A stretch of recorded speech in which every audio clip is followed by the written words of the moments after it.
안녕하세요, 신하스입니다. 이번 영상은 내연기관을 타다가 제가 전기차로 바꾸면서 느꼈던 다른 점에 대해서 제 개인적인 경험을 말씀드려보려고 합니다. 바로 시작하겠습니다. 첫 번째로 주행을 할 때 가장 먼저 느낄 수 있는 차이점은 전기차의 경우 회생제동으로 감속이 내연기관보다 더 세게 이루어진다는 점입니다. 내연기관의 경우 달리다가 악셀에서 발을 떼면 보통은 연비 주행을 위해서 엔진의 힘을 빌리지 않고 그대로 굴러가는 관성 주행이 가능하죠. 저는 내연기관을 탈 때 이 관성 주행의 느낌이 좋아서 일부러 고속도로 같은 곳에서는 크루즈 컨트롤보다는 일부러 더 관성 주행으로 운행을 많이 하였는데요. 전기차는 모터의 회생제동이라는 특성 때문에 발을 떼면 바로 속도가 줄어들게 됩니다. 현대차나 다른 EV 메이커들의 경우에는 이 회생제동의 강도를 조절할 수 있는 경우도 있어서 회생제동을 강으로 설정을 하거나 아니면 아예 내연기관처럼 엑셀에서 발을 떼도 관성 주행이 가능하도록 세팅도 할 수 있는데, 테슬라는 회생제동의 강도를 조절할 수 없게 되어 있어요. 이게 단점이자 장점이 될 수도 있는데, 단점으로는 전기차 택시 타보면 높은 확률로 경험하실 수 있으실 텐데, 내연기관 운전하던 습관 그대로 엑셀을 딸깍거리면은 동승자는 굉장한 울컥거림을 느끼게 됩니다. 흔히들 말하는 전기차의 멀미 현상이죠. 장점으로는 어쨌든 회생제동 강도에 적응하게 되면서 원페달 드라이빙이 가능해지고 주행거리도 소폭 늘어난다는 점입니다. 소비자에게 선택권이 없는 부분은 아쉽지만 확실히 전기차의 회생제동은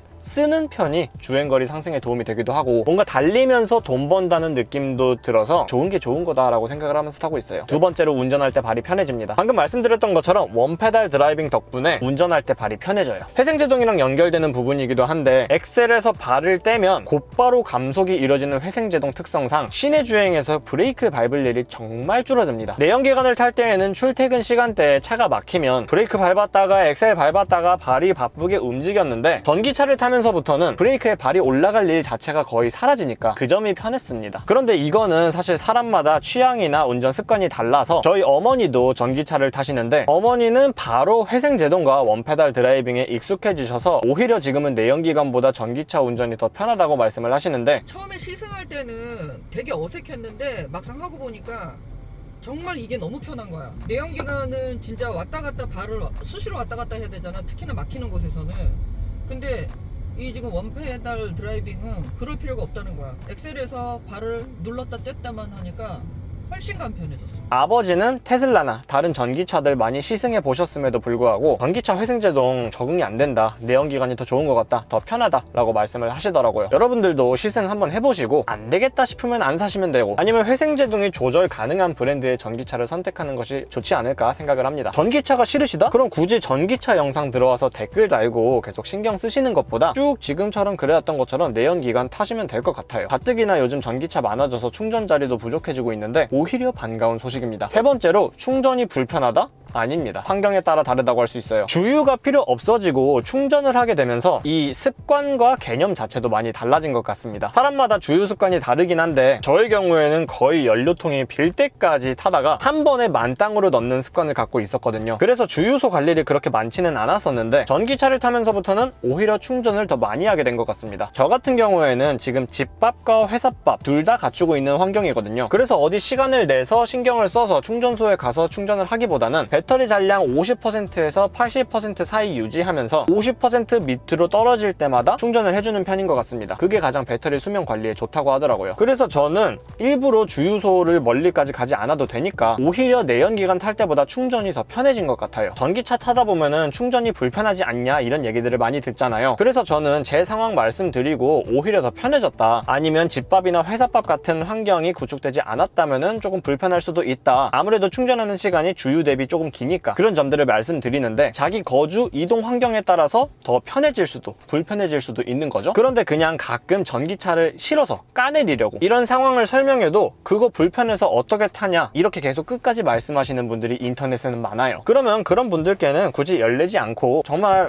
맞아요, 전기차 정말 불편해요, 그러니까 계속 내연기관 타시면 됩니다, 이렇게 해주시면 될 것 같아요. 그분이 전기차를 싫어해 주셨기 때문에 충전기 자리 하나가 더 생긴 느낌이잖아요. 다른 전기차 사주분들도 이런 식으로 생각하시면 편할 것 같아요. 네 번째로 주차장 빈자리 찾기가 편해졌습니다. 서울 같은 경우는 단위 면적 대비 인구수도 그렇고 차량 대수가 너무 많잖아요. 주차 자리도 늘 부족합니다. 그런데 전기차를 타고 나서부터는 조금은 주차 스트레스를 덜 수 있게 된 것 같아요. 최근 공영 주차장들에는 거의 대부분 필수적으로 전기차 충전기가 들어가고 있는 것 같은데, 자리가 꽉 찬 공영 주차장에도 잘 살펴보면은 전기차 충전소는 자리가 비어있는 경우가 왕왕 있거든요. 앞으로 전기차가 점점 많아지면서 이렇게 빈자리에 충전 겸 주차를 할 수 있는 기회는 점점 줄어들겠지만, 그것과 비례해서 충전소는 더 늘어날 예정이니까 충전하면서 주차도 함께 해결할 수 있는 점이 좋았습니다. 그래서 오히려 저 같은 경우는 어디 나가게 되면 오히려 급속 충전기보다는 완속 충전기를 더 많이 찾게 되는 것 같아요. 급속 충전의 경우 충전이 완료된 후 1시간 이내에 자리를 빼줘야 하는데, 완속 충전의 경우 14시간이라는 여유 시간이 주어지기도 하고, 애초에 워낙 완속 충전이 느리기 때문에 완충이 될 일도 없거든요. 그냥 어디 갈 때마다 공영 주차장에서 완속 충전기 찾아서 꽂아주고 주차 겸 충전하고, 또 전기차는 공영 주차장 50% 할인도 되니까 내연기관 탈 때보다 주차 스트레스가 확연히 줄어든 점은 정말 장점이라고 생각을 하고 있어요. 공영 주차장의 경우 전기차는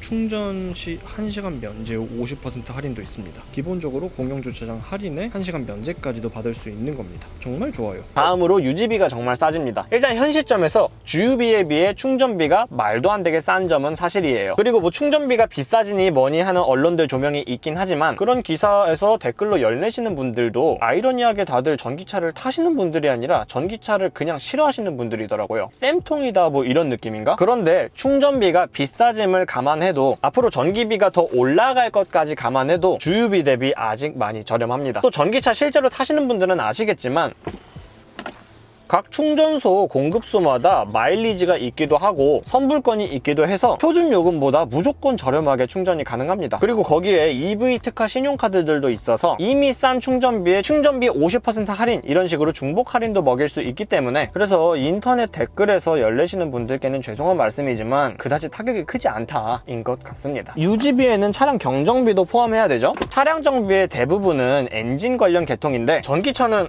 엔진이 없어요. 그래서 전기차의 경우에는 정말 차량을 정비할 부분이 거의 없습니다. 각종 전기차 커뮤니티나 해외 EV 포럼들 확인해봐도 이미 몇십만 킬로 타신 분들의 경험들처럼 뭐 워셔액, 브레이크 패드 정도? 엔진 오일, 미션 오일 갈 일도 없고, 엔진 미션 마운트, 변속기 등 막 나갈 이유도 없기 때문에 정비를 위해 카센터를 찾을 일이 정말 없습니다. 그래서 더더욱 카센터 사장님들이 전기차를 싫어하시는 것 같기는 해요. 그런데 이제 전기차는 이런 자질구레한 정비 계통들은 필요 없더라도, 뭐 사고 같은 거 나서 배터리 계통에 문제가 생겼다? 그러면 모듈을 통째로 교체하는 경우가 대부분이기 때문에 한꺼번에 큰 금액이 들어갈 수는 있다. 이 정도 차이인 것 같습니다. 최근 자동차 보험 회사들이 EV 배터리 특화 보험 플랜도 제공하고 있으니까 배터리 교환 금액이 걱정되고 부담스러우신 분들은 그런 쪽도 확인을 해보시고 가입을 하시는 것도 좋을 것 같아요. 마지막으로 전기차 특유의 최대 토크 질감이 너무나도 좋습니다. 내연기관과는 다르게 엑셀을 밟는 느낌이 달라서 너무 좋아요. 전기차의 특성상 0rpm에서부터 최대 토크가 나오기 때문에 그 뿜어져 나오는 특유의 힘이 너무나도 좋습니다. 그냥 말 그대로 엑셀을 밟으면 나가고 엑셀을 떼면 차가 서요. 이게 내연기관의 운전과는 또 다른 재미가 있습니다. 제가 지금 타고 있는 테슬라 모델 3 듀얼 모터 롱레인지 같은 경우에는 대략 460마력에 토크 58 정도 되는 걸로 알고 있는데, 이 가격대에서 이런 고마력 토크를 경험해 볼 수 있다는 것도 신기합니다. 동가격대 기준으로 전기차가 내연기관보다 무조건 더 빠르고 확 치고 나갈 수 있는 느낌이에요. 굳이 테슬라뿐만이 아니라 제가 301마력 정도 되는 아이오닉 5를 탈 때에도 전기차 특유의 최대 토크 질감을 느낄 수 있었고, 이렇게 좋은 전기차들이 아니라 트위지나 구형 아이오닉 같은 전기차들을 탈 때에도 동일하게 느꼈습니다. 초반에 빠르게 팍 치고 나가는 토크력은 확실하더라고요. 사람마다 취향이 다를 수는 있겠지만 저는 전기차 저속에서도 느껴지는 그 최대 토크 질감이 너무 재밌는 것 같아요. 자, 오늘은 이렇게 해서 제가 내연기관에서 전기차로 바꾼 뒤 느껴졌던 개인적인 경험 5가지에 대해서 말씀을 드려봤습니다. 조금 다른 의견이 있더라도 날카롭게 말씀 주시지 마시고 상냥하게 의견 얘기해 주시면 좋을 것 같아요. 저 상처받거든요. 아무튼 영상이 도움이 되셨다면 좋아요와 구독, 알람 설정 부탁드립니다.